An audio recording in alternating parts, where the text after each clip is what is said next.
किसी को सामने ना पाकर सुरेश थोड़ा घबरा गया और वो सोचने लगा कि आखिर वो चीख किसकी थी। सुरेश उस वक्त थोड़ा घबरा गया था, लेकिन उसने अपने मंत्रों का जाप करना बंद नहीं किया। उसने फिर से अपना पूरा ध्यान मंत्रों में लगाया, लेकिन उसके बाद अब जो उसके सामने होने वाला था वो उसकी सोच से भी परे था। जब सुरेश मंत्रों का जाप कर रहा था तो उसे अचानक से जमीन के हिलने का एहसास हुआ, और जैसे उसे ये सब महसूस हुआ तो वो थोड़ा चौकन्ना हो गया। फिर इसी बीच उसने देखा कि मुर्दे जमीन से निकलकर बाहर आ रहे थे, जो कि बहुत ही भयानक थे। अब सुरेश के पसीने तो छूट रहे थे, मगर वो अपनी हालत को कैसे भी करके कंट्रोल में करके रखे हुए था। उसका पूरा शरीर डर से कांप रहा था। वो कांपते कांपते मंत्रों का जाप करे जा रहा था, लेकिन सुरेश अब ये नहीं जानता था कि अब वो मुर्दे उससे वो कहेंगे जिससे उसकी रूह कांप उठेगी।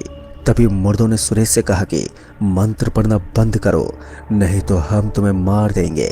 उन मुर्दों के कहने पर सुरेश की हालत खराब तो हो ही रही थी, लेकिन जैसा कि उस जादूगर ने कहा था कि चाहे कुछ भी हो जाए मंत्रों का जाप बंद मत करना, इसलिए सुरेश मंत्र पढ़ता रहा।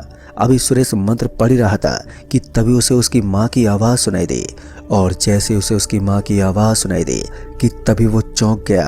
उसने अपने चारों तरफ देखा तो उसे उसकी माँ कहीं भी नजर नहीं आई, लेकिन फिर अचानक से उसकी माँ सामने आ गई, वो भी उन मुर्दों के बीचों बीच। जब सुरेश ने अपनी माँ को उन मुर्दों के बीच खड़ा देखा तो उसकी आंखें फटी की फटी रह गई। सुरेश की माँ ने उससे कहा कि बेटा ये सब क्या कर रहे हो, इन मंत्रों को पढ़ना अभी बंद कर दो, ये सब गलत है और यहाँ से चलो। फिर उसके बाद उसकी माँ के आंखों से आंसू निकलने लगे। सुरेश ने जैसे अपनी माँ के आंसू देखे कि वो मंत्रों का जाप करना बंद करने ही वाला था कि तभी उसे दोबारा जादूगर की कही गई बात दिमाग में आ गई। उस जादूगर ने उस वक्त ये भी कहा था कि हो सकता है कि जो भी तुम्हारे सामने आए वो तुम्हारा वहम भी हो सकता है, इसलिए तुम्हें चौकन्ना रहना पड़ेगा। अब उस जादूगर की बात याद आने पर सुरेश खड़े होने की जगह पर बैठ गया। सुरेश जैसे अपनी जगह पर बैठा कि तभी उसकी माँ का रूप एक शैतान में बदल गया। अब ये नज़ारा देखकर सुरेश की आंखें खुली की खुली रह गई। तभी देखते ही देखते थोड़ी देर के बाद वो सभी लोग वहां से गायब हो गए, और उन लोगों को गायब होता देखकर सुरेश अपने मंत्र पर ध्यान देने लगा। फिर उसके बाद 7 दिन होते ही उसके सामने एक बेहद ही खूबसूरत लड़की प्रकट हो गई। वो लड़की इतनी ज़्यादा खूबसूरत थी जैसे कि वो कोई अप्सरा हो।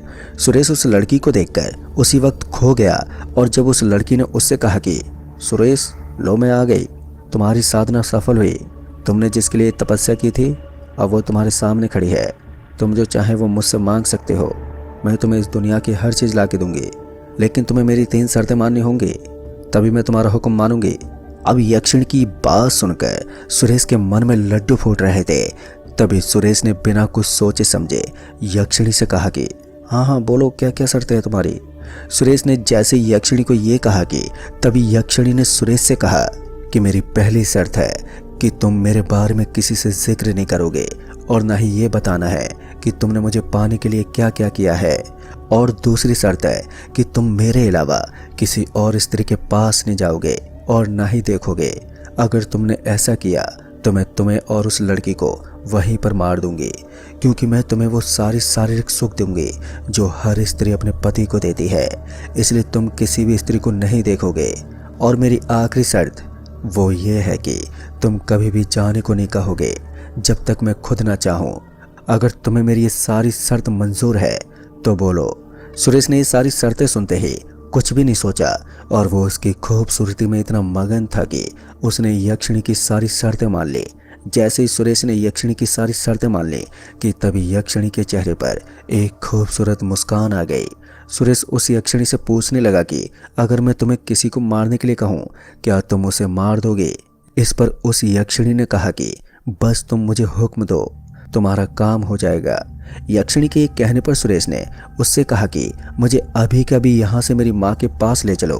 दोस्तों सुरेश के इतना कहने पर मौसम पूरी तरह से बदलने लगा।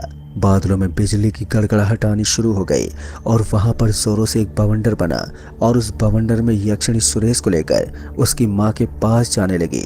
जब सुरेश अपनी माँ के पास पहुंचा तो उसने देखा कि उसका चाचा उसकी माँ को मार रहा था।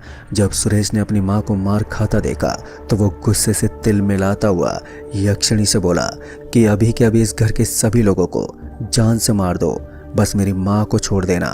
सुरेश ने बस इतना ही कहा होगा कि तभी सुरेश की माँ उसके पास एकदम से आ गई और उसके बाद ही यक्षिणी ने उस घर को ही गिरा दिया, जिससे कि उस घर के सारे लोग दबकर मर गए। उन लोगों को मरता देखकर सुरेश बहुत ही खुश हुआ और उसने अपनी माँ को संभाला।